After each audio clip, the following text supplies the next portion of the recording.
चलो बच्चों, जय हिंद सभी को। और आज हम लोग उजाला कोचिंग सेंटर पर 10वीं का संस्कृत आज हम लोग चैप्टर 2 पढ़ने जा रहे हैं, ठीक है।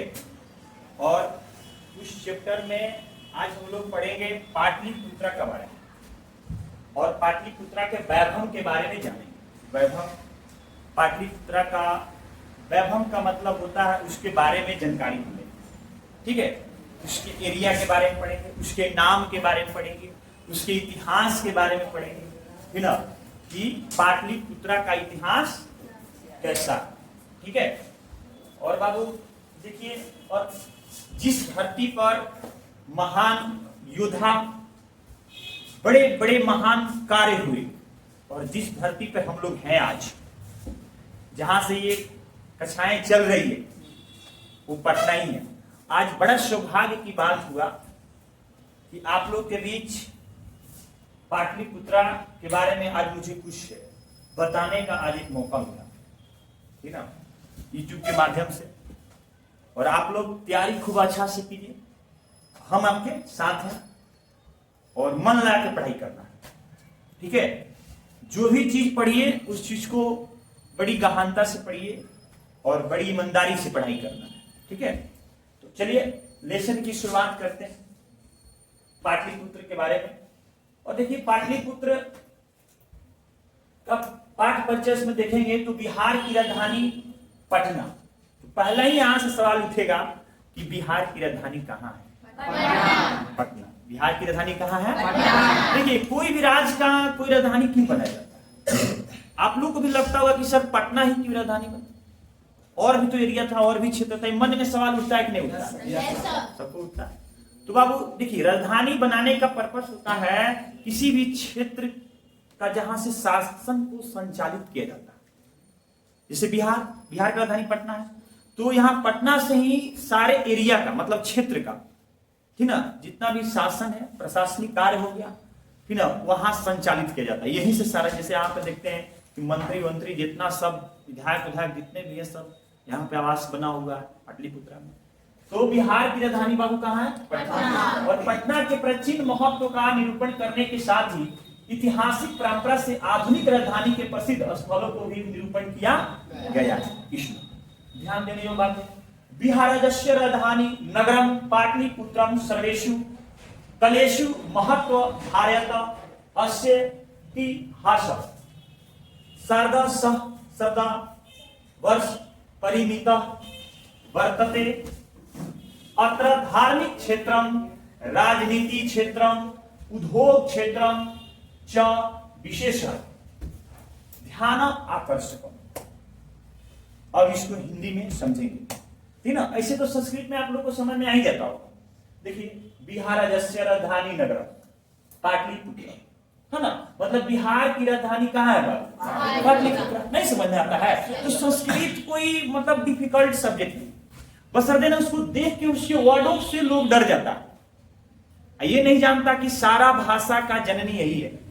कौन है बाबू? संस्कृत, ठीक ना। सारा भाषा का, जो बच्चे संस्कृत में तेज होते हैं, शास्त्रों में कहा गया बाबू, वो सारे विषय में तेज होते हैं, ठीक ना। देखिए ना, संस्कृत में ही आपके मंत्र हैं। शादी ब्याह में जो मंत्र होता है वो संस्कृत से ही तो बोला जाता है। संस्कृत इतना प्रिय और मंगलम भाषा है बाबू कि जब तक आपके कोई भी शुभ काम में संस्कृत का 2-4 मंत्र नहीं पढ़ा जाएगा, वो काम शुद्ध नहीं होगा। आजकल पंडित जी लोग भी काम मंत्र शुद्ध का उच्चारण करते हैं बाबू। पहले के शादी ब्याह देखते थे बाबू, पहले के शादी ब्याह अगर हमारे गांव की बात करते हैं मेरे दोस्त, तो बारात 6-7 बजे लग जाता था और दूल्हा अंगना में 8 या 9 बजे प्रवेश कर जाते थे, 9 बजे। अब बाबू शादी ब्याह होते होते बाबू सुबह हो जाता था। लेकिन आजकल पंडित जी लोग देखिए, मात्र ओम मंगलम भगवान अग्रद्वयम मंगलम हरि, चलिए मांग सुमिरलियम स्वाहा, चालू हो जाता है तुरंत, ठीक है। ये आजकल का शादी मतलब कहने का अर्थ है कि सारा काम शॉर्ट में होगा, ठीक ना। आप लोग हंसी है, हंसने के लिए मना नहीं है, एकदम विभोर नहीं हो जाना है, ठीक है। हाँ, एकदम लग रहा है कि एकदम ध्यान से सुन रहे हैं आप लोग। हम पंडित जी हैं, कथा कह रहे हैं, हाँ समझना है और चेहरा पे एक मतलब हंसी खुशी लाना है। इन्हें जो एकदम बैठ के एकदम सीरियस मूड में है कि बाबू सर बोल दिए हैं, हाँ बात नहीं करनी है। पढ़ाई से संबंधित कोई मन में सवाल, तूफान, सुनामी अगर आता है पढ़ाई से संबंधित, तो उसको यहाँ पे उगिल देना है, मतलब मेरे पास कह देना है, ठीक ना। तो ये देखना है। तो बिहार राज्य की राजधानी बाबू पटना शहर सभी समयों में महत्वशाली रहा। मैंने सारे समय में ये पटना जो शहर है बाबू महत्वशाली रहा है। इसका इतिहास 2500 वर्ष, देखिए यहां से ऑब्जेक्टिव पूछेगा, ठीक ना, पूछेगा कि पाटलिपुत्रा का इतिहास कितना वर्षों बाबू, कितना वर्षों, 2500 वर्षों का है। यहाँ धार्मिक स्थान, राजनीतिक स्थान, औद्योगिक स्थान विशेष रूप से आकर्षक का केंद्र बना हुआ है। मतलब कहने का अर्थ है मेरे दोस्त, यहाँ पे धार्मिक स्थान अगर देखा जाए तो गुरु गोविंद सिंह के जो 10वें गुरु हैं, सॉरी मैंने सिखों के जो 10वें गुरु गोविंद सिंह उनका जन्मस्थली है बाबू, ठीक ना, वहां जन्मस्थली। तो धार्मिक क्षेत्र से भी अच्छा रहा, ठीक ना। राजनीतिक संस्थान बाबू यहीं पे राज्यपाल भवन है, नीतीश कुमार जी का डेरा यहीं पे है, लालू यादव का डेरा, सब लोग का यहीं पे राजनीतिक लोग भरा हुआ है बाबू, ठीक ना। जितना आंदोलन हुआ सब यहीं पे हुआ, सप्तमूर्ति यहीं पे हुआ, जो 7 शहीद जो हुए, विधानसभा यहीं पे है बाबू, सारा तो यहीं पे, सचिवालय यहीं पे है बाबू। तो ये राजनीतिक का एक केंद्र भी है, यहाँ राजनीतिक स्थान भी है। औद्योगिक स्थान देखते हैं बाबू, कहीं कहीं से मजदूर यहाँ पलायन कर रहा है, पटना में आ रहा है, हमको वहां पे क्या मिलेगा, काम मिलेगा। यहाँ फैक्ट्रियां भी लगा हुआ है, बहुत सारा छोटा मोटा उद्योग है, कोई बड़ा तो उद्योग नहीं है, लेकिन फिर भी पटना कमाने, एक मजदूर को कमाने के लिए यहाँ पे केंद्र है। एक तरह से यहाँ पे औद्योगिक स्थान भी विशेष रूप से आकर्षक है बाबू, मजदूरों के यहाँ पे खींच लेकर आता है कि चलिए आजकल तो बाबू हम लोग को एजुकेशन और पढ़ाई के क्षेत्र में देखा जाए तो पटना मेरे दोस्त एक तरह से बहुत अच्छा हब बन रहा है स्टूडेंट के लिए, पढ़ाई के लिए, है कि नहीं है। जैसे कोटा हो गया, दिल्ली हो गया, अपनी सरकार स्थान पटना के आ रहा है, आ रहा कि नहीं आ रहा। एक तरह से ये औद्योगिक स्थान और यहाँ शिक्षा के क्षेत्र में भी पटना शहर आगे निकल रहा है, ठीक है। विदाशिका यात्रिणे मेघा स्तनिज फयान हैंसन इत्यान प्रभृत्या पाटलिपुत्रस्य वर्णम शव शव स्मरण ग्रंथेषु चक्रु पठे आश्मी। देखिए यहाँ पे ई जो है ना, ये सांप जैसा, इसको अ बोलते हैं, क्या बोलते हैं, इसको बोलेंगे पठे आश्मिन, क्या बोलेंगे, पठे आश्मिन। पाटलिपुत्र वैभवस्य सामान्य परिचय वर्तते, मतलब कहने का अर्थ होगा कि यहाँ से बाबू ऑब्जेक्टिव आएगा। ये लाइन जो है ऑब्जेक्टिव का डेरा है, यहां से आप लोग को बहुत अच्छा से समझना है, ध्यान दीजिएगा।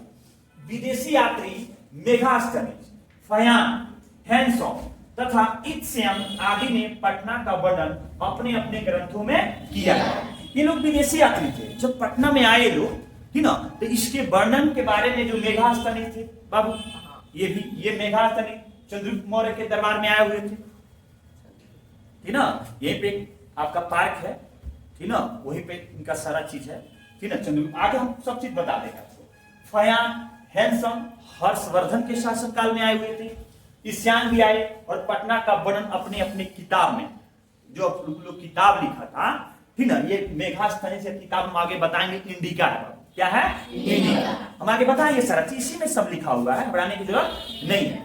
तो उन्होंने सब पटना के बारे में बाबू राइटिंग किया कि पटना का ऐसा चीज है, दर्शनीय स्थल है, यहाँ पे ये चीज है, यहाँ पे गोलघर है, यहाँ पे तारामंडल है, मतलब सब चीज लोगों ने यहाँ पे वर्णन किया। गंगा नदी के किनारे है, ये सब अपने अपने मतलब ये में किया हुआ, ठीक ना। चलिए तो ध्यान देना है बाबू। पाटलिपुत्र वैभव, यहाँ पे देखिए, प्राचीनेषु भारतेषु नगरेस्य अंतम पाटलिपुत्र मनुंगम वसधि चित्रम महानगरम बभुव तदिदेशु दामोदर गुप्ते नाम कवि कुटनी मताख्य काव्य तथ्यते। यहां से ऑब्जेक्टिव पूछेगा, ध्यान देना। प्राचीन भारतीय नगरों में, प्राचीन मतलब क्या होता है बाबू, पुराना, प्राचीन मतलब क्या होता है, पुराना। हाँ, तो प्राचीन भारतीय नगरों में अग्रणी पटना गंगा के किनारे बसा। किसके किनारे बसा बाबू, अच्छा बताइए, गंगा के दक्षिण में पटना है कि उत्तर में है,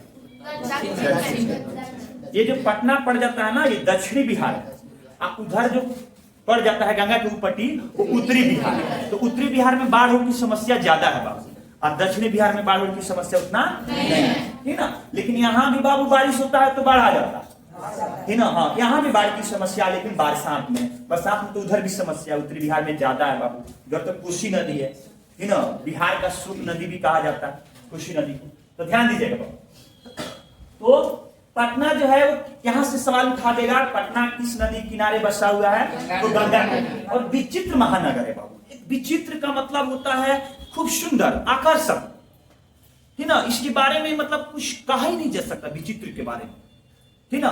विचित्र इतना आकर्षक इस महानगर है बाबू। क्या है? महानगर। इसके विषय में दामोदर गुप्त नामक कवि ने कुटनी मताख्य काव्य में कहा, है ना। अब देखिए क्या कहा, ये पूछेगा सवाल, यहाँ सब्जेक्टिव में आएगा कि बताइए कि कुटनी मताख्य काव्य किसका है बाबू, तो दामोदर। बताइए किसका है? किसका है? दामोदर। बहुत बढ़िया। अब देखिए क्या बोले, अस्ति महित लति लकम सरस्वती कुल गृहम महानगरम नामना पाटलिपुत्रम परिभूत पुरंदर स्थानम। मतलब कहने का अर्थ है मेरे दोस्त कि पृथ्वी पर पाटलिपुत्र नामक नगर शिक्षा और वैभव की दृष्टि से अति गौरवशाली इंद्रलोक के समान है। किस लोक के समान है? इंद्रलोक के समान। मतलब दामोदर गुप्त ने कहा है अपने इस मतलब काव्य में, इस मतलब काव्य में बोले हैं। और बात कौन सा बोले हैं, तो पृथ्वी पर जो पाटलिपुत्र नाम का नगर है वो शिक्षा वैभव की दृष्टि से, ठीक ना, अति गौरवशाली, ठीक ना, और इंद्रलोक के समान है। ये बात कौन बोले हैं बाबू? दामोदर गुप्त। कौन बोले हैं? दामोदर गुप्त बोले हैं। आई कौन से काव्य में बोले हैं?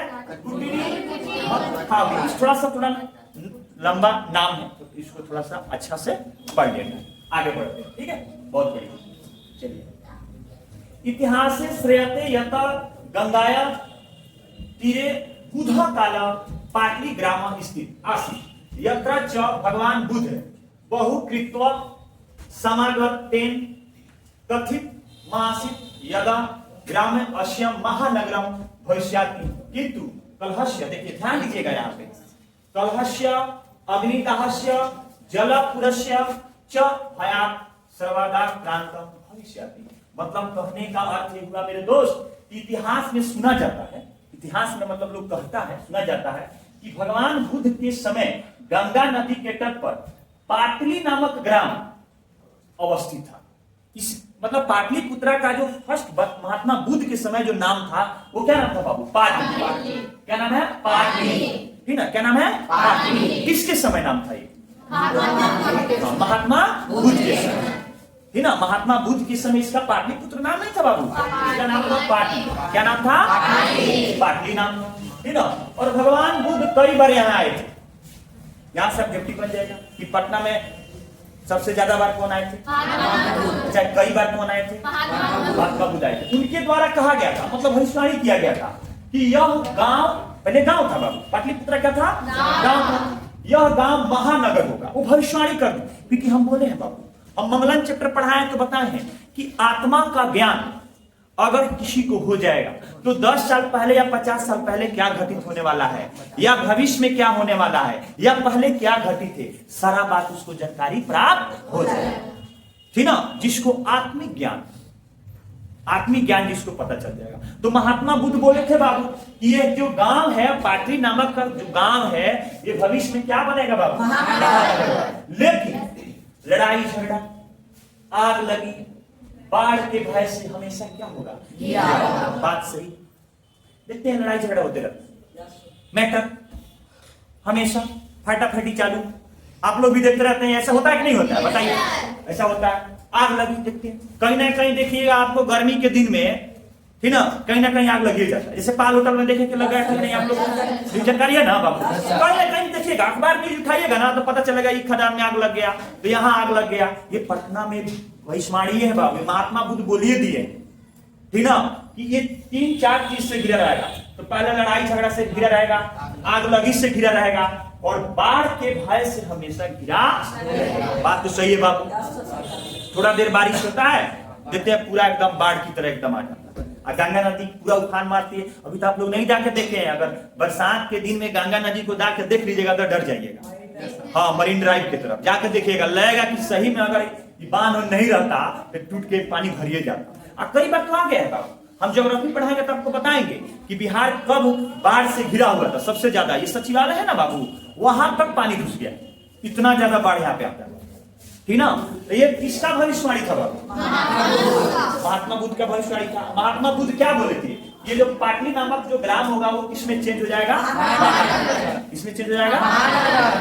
देखिए, कला अंतरेण, ना कला अंतरेण पाटली ग्राम एवं पाटली पुत्रमिति कथित चंद्रगुप्त मौर्य लिखा गया ना बात। चंद्रगुप्त मौर्य काल अस्य नगरस्य शोभा रक्षा व्यवस्था च अति उत्कृष्ट स्थिति यूनान राजदूत मेगास्तनी सौसमरणेषु निर्योप्यतु अस्य नगरस्य वैभवं प्रियदर्शी अशोकस्य समय सूत्राम समृद्धम।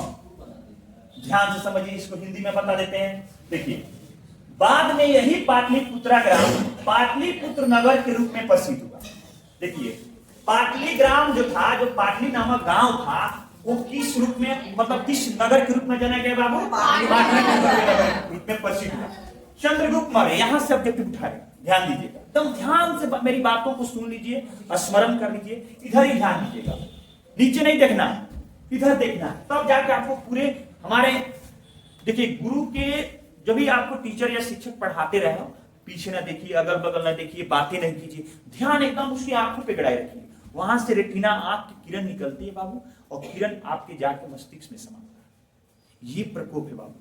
अगर नहीं विश्वास है तो शिक्षक पढ़ा रहा है इधर आगे, और आप पीछे मुड़ के देखिए, आपको कुछ नहीं समझना है, क्योंकि वो किरण जो गुरु से निकला, यहां से किरण निकलता है, गुरु के मस्तिष्क से जो किरण निकलता है वो आपके अंदर नहीं समझ में आएगा, कुछ नहीं समझ में आएगा। इसलिए जब भी पढ़ाई हो बातचीत ना करें, एकदम जैसे पूजा है ना बाबू, लोग भगवान को स्मरण करते हैं, पूजा, ठीक उसी प्रकार की पढ़ाई भी। अगर पढ़ाई करते समय ठीक ना आपका ध्यान इधर उधर होगा तो घबरा जाएगा। लोग कहावत नहीं कहता है, बैठल वाली पूजा पर ध्यान बा भूजा को, हाँ तो घबरा जाइएगा। हाँ, कितना लोग है ना, हम लोग जरी में थे तो हम लोग मतलब बहुत बदमाशी करते थे बाबू, बैठे रहते थे, दिया से तो पढ़ाई करते, दिया समझता ना, ढिबरी, उससे पढ़ते रहते थे, अब बाबू फूक देते थे जानबूझ के, जाते थे, मम्मी लोग रोटी बनाते रहती थी, अब दिया धरा कर बनाए वो रोटी खींच देते थे, ठीक ना। हाँ, और रोटी कैसे मिलता था? सब्जी तैयार नहीं रहता था, हाँ, नमक और तेल और प्याज बस मिला के खा लेते थे। तो वही कहावत था, बैठल वाली पूजा पर, ध्यान रहा पूजा पर, समझे बात को। तो ये चीज को नहीं करना है। पढ़ाई करने बैठे हैं तो 1 घंटा पढ़ लीजिए मन से, उसके बाद अपना खाते पीते रहिए, बात करते रहिए, समझ आया? तो ध्यान इधर होना चाहिए जब भी आपको शिक्षक पढ़ाए तो, ठीक ना, इधर उधर ध्यान नहीं देना। चलिए आगे बढ़ते हैं।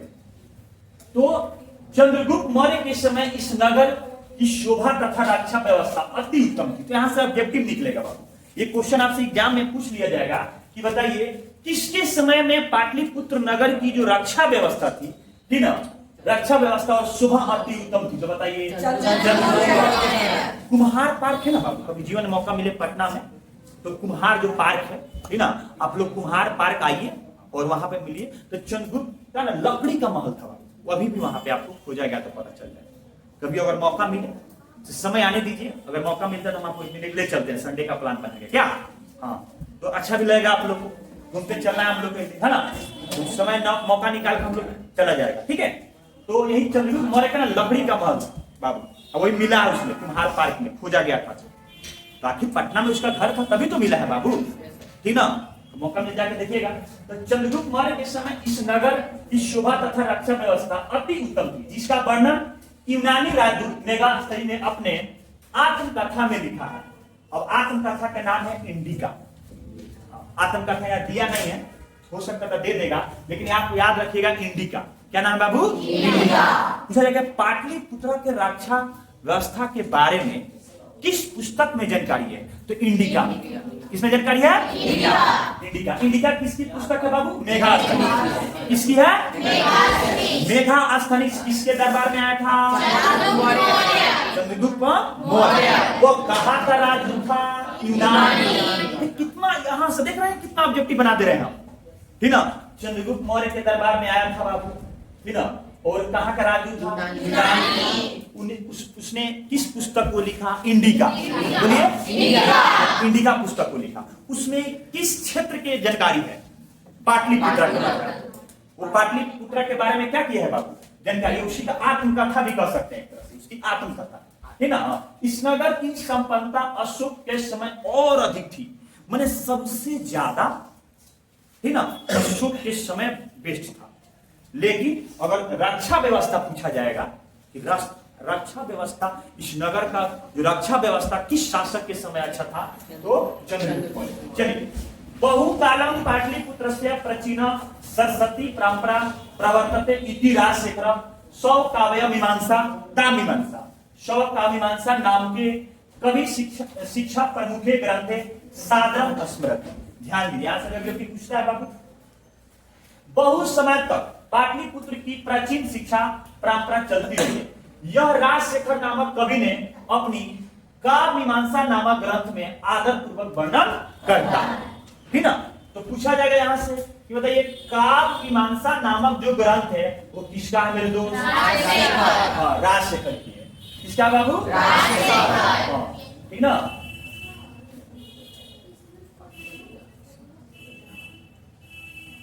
ठीक है, चलिए। अत्रो पर्व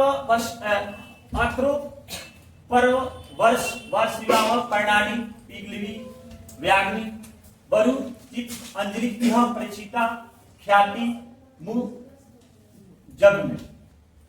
यहाँ वर्ष उपवर्ष पारणी बाबू, पारणी समझ, संस्कृत व्याकरण के जनक थे पारणी। हाँ, संस्कृत व्याकरण के जनक कौन है? पारणी। हाँ, पारणी थे।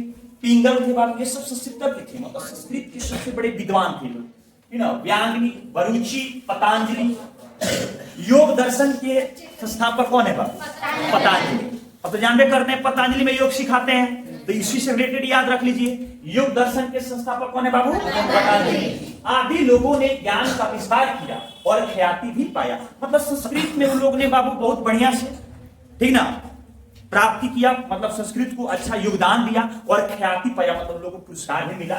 तो वो थे बाबू पाणिनि। बताइए, तो संस्कृत व्याकरण के जनक कौन है बाबू? पाणिनि। हाँ, योग दर्शन के संस्थापक कौन है? पतंजलि। समझ आ गया? ठीक है, चलिए आगे बढ़ते हैं, है ना। हाँ, कतेषु प्राचीन संस्कृत ग्रंथेषु पुराणादिषु पाटलिपुत्रस्य नतानन्तरं कुशंपुरम व प्राप्ते। अनेन ज्ञाते यत नगरस्य समीपे पुष्पाण बहुत मुत्पादनम भवति शम। ध्यान दीजिएगा, कुछ प्राचीन ग्रंथों तथा पुराणों में पाटलिपुत्र का दूसरा नाम लिखा। यहां से आपको क्वेश्चन आंसर भी बनता है कि पाटलिपुत्र का दूसरा का नाम क्या है। तो पाटलिपुत्र का दूसरा का नाम कुशपुर। क्या नाम बाबू? कुशपुर। कुशुपुर भी है।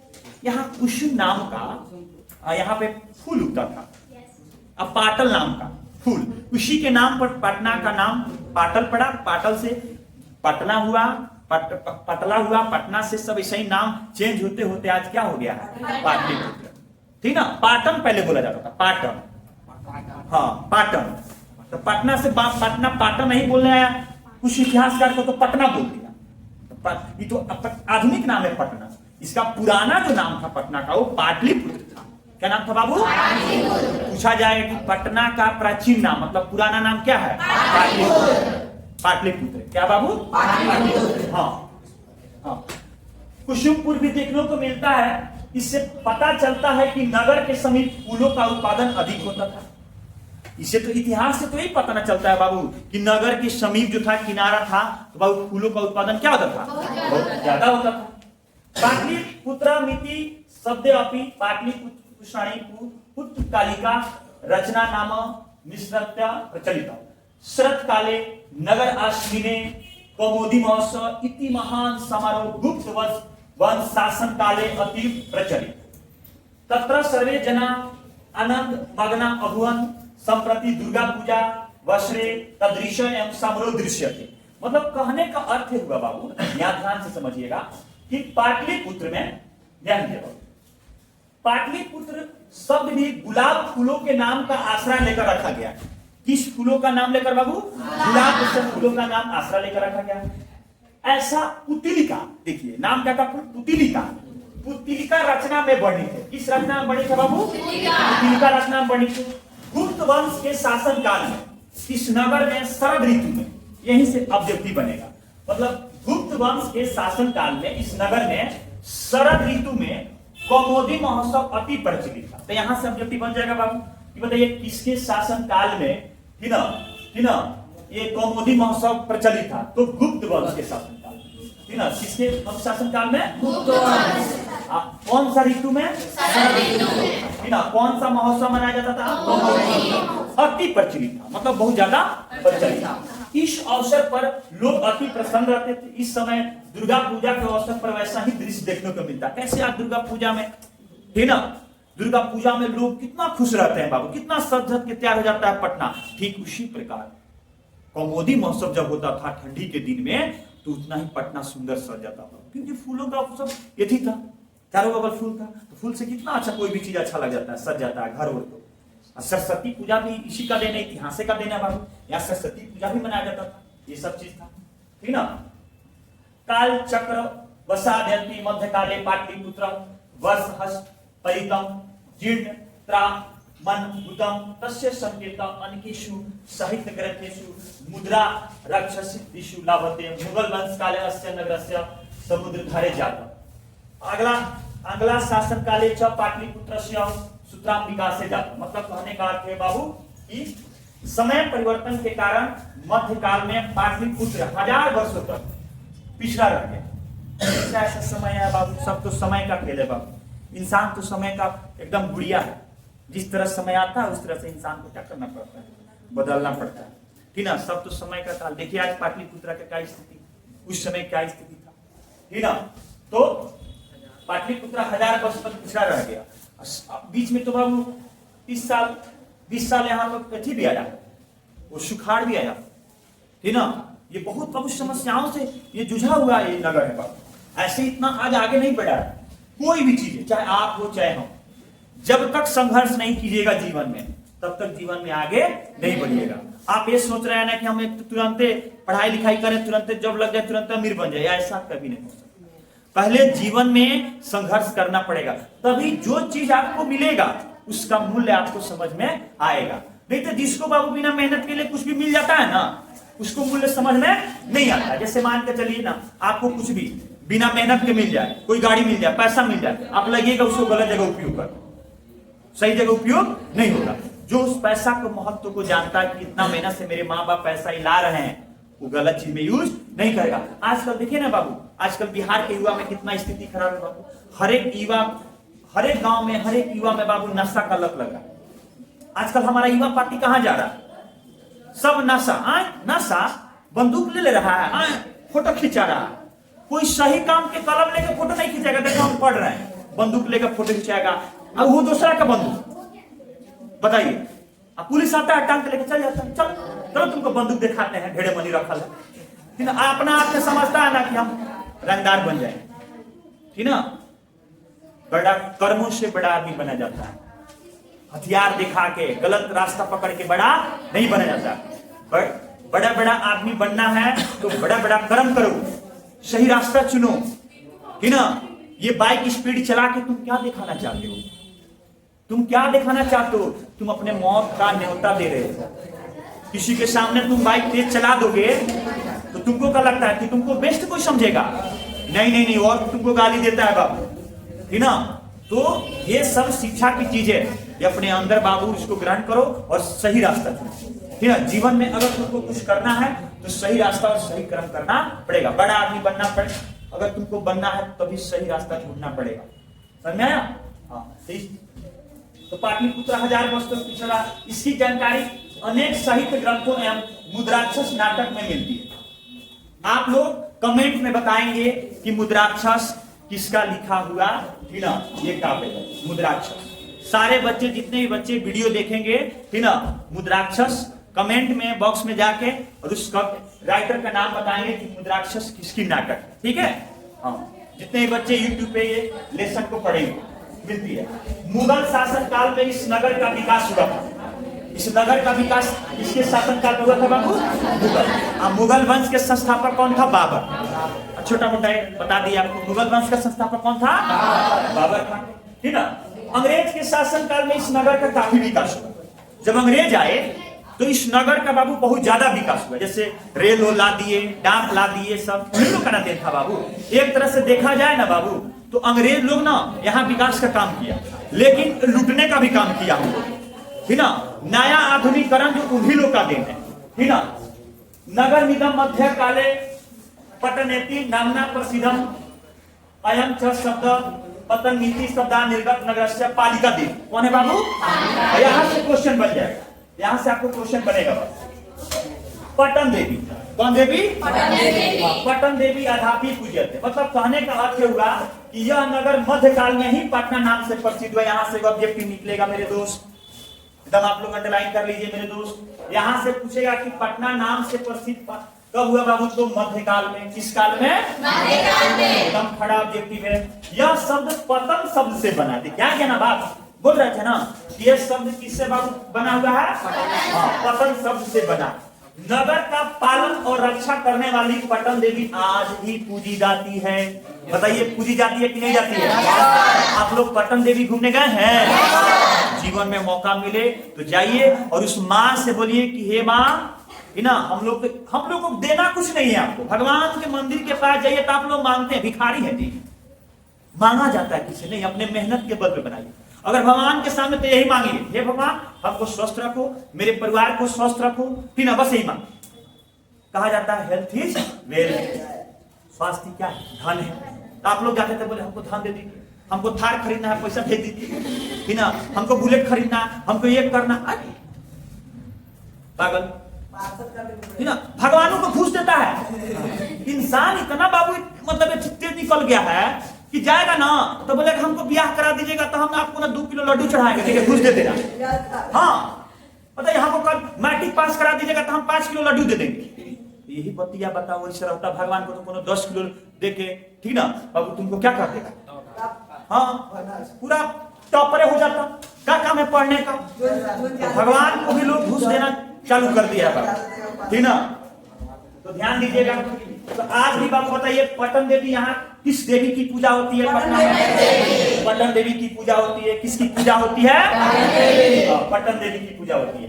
संप्रति पाटलिपुत्रम पटना नाम नगरम अति विशाला वर्तते बिहारस्य राजधानी चस्ति अनुदिनम नगरस्य विस्तारः भवति अस्य त्रोष्यम दिशि गंगा नदी प्रवाहिती तस्य उपरि गांधी सेतुनाम एशिया महादेशीय दीर्घतम सेतु रेलवे यान सेतु रूपी निर्माणी वर्तते। मतलब कहने का अर्थ हुआ कि इस समय पाटलिपुत्र अर्थात पटना नामक नगर अति विशाल बिहार राज्य की राजधानी है। किसकी राज्य की राजधानी है?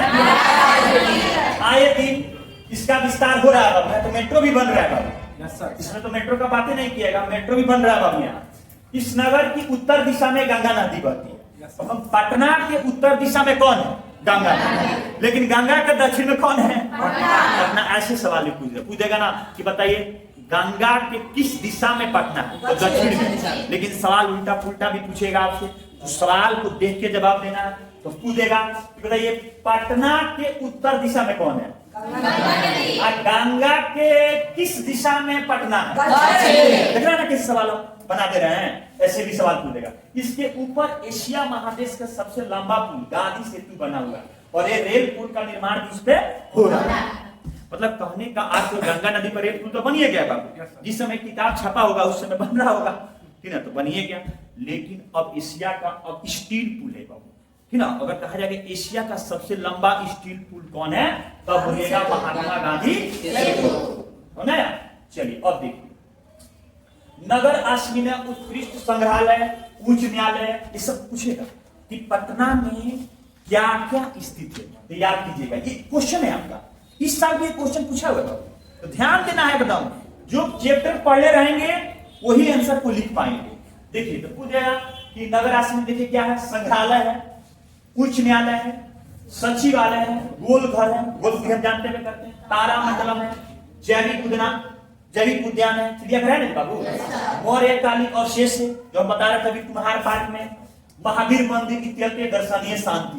पूछेगा कि पाटलिपुत्र का दर्शनीय स्थल का नाम लिखे।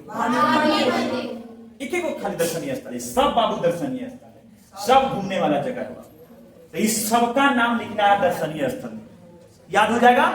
चलिए, इत्यादि दर्शनीय शांति प्राचीन पाटना नगरे सिख संप्रदाय पूजनीय स्थल दशम गुरु, सिख संप्रदाय के 10वें गुरु। हाँ बाबू, गुरु गोविंद सिंह जन्म स्थान गुरुद्वारे नामना प्रसिद्ध वर्तते, तत्र देशस्य तीर्थयात्राणि दर्शन मयांति। मतलब कहने का अर्थ यह हुआ कि इस नगर में उत्कृष्ट संग्रहालय, उच्च न्यायालय, सचिवालय, गोलघर, तारामंडल, जैविक उद्यान, मौर्यकालिक अवशेष भी है बाबू, कुम्हार पार्क, महावीर मंदिर आदि दर्शनीय स्थल है। प्राचीन पटना नगर में सिख संप्रदाय के पूजनीय स्थल है ना, गुरुद्वार भी है, गुरुद्वारा भी है बाबू। 10वें गुरु कौन थे? सिख संप्रदाय के 10वें गुरु कौन थे बाबू? गुरु गोविंद सिंह का जन्म स्थल भी है पटना, है ना बाबू? गुरु गोविंद सिंह का जन्म स्थल कौन है बाबू? पटना। यहाँ देश के विभिन्न क्षेत्रों के तीर्थ यात्रा दर्शन के लिए भी क्या करते हैं? एवं पाटलिपुत्रम प्राचीन कालतम अधाविधि विभिन्नेषु क्षेत्रेषु वैभवं धरयति सर्वे च संकलित रूपेण संग्रहालय दर्शनीय मिति पर्यटन नामना चित्रे नर्मिदम महत्वपूर्ण। मतलब कहने का अर्थ हुआ कि इस प्रकार पाटलिपुत्र प्राचीन काल से आज तक विभिन्न क्षेत्रों में वैभव धारण किया है बाबू, और संग्रहालय के समान दर्शनीय है। मतलब पर्यटन की दृष्टि से यह नगर अति क्या हो रहा है? महत्वपूर्ण। यहाँ पे देखते हैं गांव गांव से बच्चे सब घूमने के लिए आते हैं, चिड़ियाघर, गोलघर देखने के लिए आते हैं कि नहीं आते हैं? तो यहीं पे लेसन बाबू क्या हो गया? समाप्त हो गया। और ये लेसन आपका यहीं पे क्या हो गया? समाप्त हो गया बाबू। और हम आपको बता देना चाहते हैं कि आप लोग मेहनत कीजिए, ठीक ना, खूब मन लगा के पढ़िए, और सारे बच्चे अभी तैयारी खूब अच्छा से करना है। इसका ऑब्जेक्टिव सेशन भी आएगा, आप लोग खूब मन लगा के पढ़िए और वीडियो खूब शेयर कीजिए। और जिन छात्रों को बढ़िया से नोट्स भी चाहिए, पढ़ना है, तो नजदीक में जितने भी छात्र हैं उजाला कोचिंग सेंटर में पढ़ाई चालू है, स्मार्ट बोर्ड से क्लास चलता है और बच्चे खूब मेहनत भी कर रहे हैं। तो आपको अगर एडमिशन लेना है तो भी एडमिशन फ्री चल रहा है, आप लोग आइए एडमिशन लीजिए और अपने पढ़ाई को तो उच्चतर बढ़ाइए, हाई क्वालिटी का एजुकेशन लीजिए। चलिए यहीं पर अपने बारी को विराम करते हैं। जय हिंद, जय भारत।